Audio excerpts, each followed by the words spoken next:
నమస్తే ఫ్యామ్. అయితే మా హస్బెండ్ చికెన్ తెచ్చినప్పుడు కొన్ని చికెన్ పీసెస్ తీసి సైడ్ పెట్టాను అనమాట. దాంతో నేను రెసిపీ చేద్దామని చెప్పేసి సర్చ్ చేయంగా చికెన్ పకోడీ అయితే చూసాను అనమాట. కొంచెం ఈజీగా ఉంది, ట్రై చేద్దామని చెప్పేసి.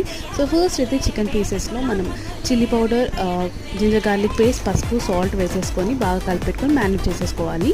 నెక్స్ట్ అందులోకి 2 టేబుల్ స్పూన్ ఆఫ్ శనగపిండి, 1 టేబుల్ స్పూన్ బియ్యం పిండి వేసుకొని అలాగే 1 ఎగ్ వేసేసుకొని బాగా కలుపుకోవాలన్నమాట. కలుపుకున్నాక కడాయి పెట్టుకొని ఆయిల్ హీట్ అయ్యాక ఒక్కొక్క పీస్ని మనం ఆయిల్ అయితే ఫ్రై చేసేసుకోవాలి. నేనైతే ఇది ఫస్ట్ టైం ట్రై చేశాను అనమాట. ఎలా వస్తుందో ఏంటో అని ఫుల్ టెన్షన్.